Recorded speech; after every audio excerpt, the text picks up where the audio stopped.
Dahod Limbdi વરોડ toll booth ફરી વિવાદમાં booth કર્મચારીએ નાગરિક સાથે ઉદ્ધતભર્યું વર્તન કર્યું। નાગરિકે ખરાબ રસ્તા મુદ્દે કર્મચારીને રજૂઆત કરી હતી। કર્મચારીએ અપશબ્દો કહેતા વાહન ચાલકો રસ્તા પર ઉતર્યા। સાંસદ જશવંતસિંહને રજૂઆત બાદ પણ ગાડી ન રોકી હોવાનો આક્ષેપ। તાપી જિલ્લાના કાળા વ્યારા ગામે નદી કિનારે ગેરકાયદેસર રેતી ખનન કરતા તત્વો પર ખનિજ વિભાગની રેડ।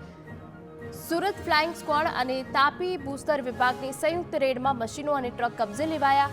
અંદાજે 70 લાખનો મુદ્દામાલ કબજે કરી તપાસ હાથ ધરાઈ।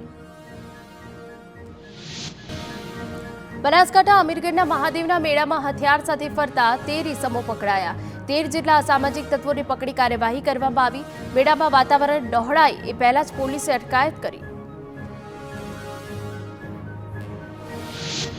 વિરમગામના મોટા હરિપુરા ગામમાં 17 જેટલા બાળકોને ફૂડ પોઈઝનિંગ। દહીરી પ્રસાદી ખાધા બાદ ફૂડ પોઈઝનિંગની અસરથી બાળકોને સારવાર માટે વિરમગામ સરકારી હોસ્પિટલ ખસેડાયા। મોટા હરિપુરા ગામ તલાટી પદાધિકારીઓ હોસ્પિટલ પહોંચ્યા। ગાંધીનગરમાં રાત્રિ લગ્નમાં ભોજન બાદ 42 લોકોને ખોરાકી ઝેરની અસર થઈ।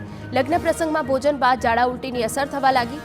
તમામ અસરગ્રસ્તોને સારવાર માટે સિવિલ હોસ્પિટલ ખસેડાયા। બનાસકાંઠા થરાદા તળાવમાં છોડાયું નર્મદાનું પાણી। બુઢનપુરના તળાવમાં નર્મદાનું પાણી આવતા વધામણા। વિધાનસભા અધ્યક્ષ શંકર ચૌધરી સહિત ગ્રામજનોએ વધાવ્યા। ઉનાળા પહેલા નર્મદાનું પાણી પાઇપલાઇનથી છોડાતા ખુશી। જિલ્લાના 39 ગામોના 106 તળાવોમાં નર્મદાના પાણી ભરાશે। અમદાવાદમાં પોલીસ કર્મચારીઓની મોટા પાયે બદલી। 62 પોલીસ ઇન્સ્પેક્ટરની નિમણૂક અને બદલી કરવામાં આવી।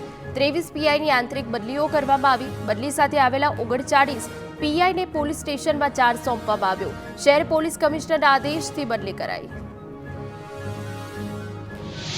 ડાંગમાં છાત્રાલયના ગૃહપતિ પર વિદ્યાર્થીની સાથે દુષ્કર્મનો આરોપ। આહવાના પ્રાથમિક શાળાના ગૃહપતિ પર ફરિયાદ દાખલ થઈ છે। 14 વર્ષીય વિદ્યાર્થીની સાથે દુષ્કર્મ આચર્યું હોવાની ફરિયાદ।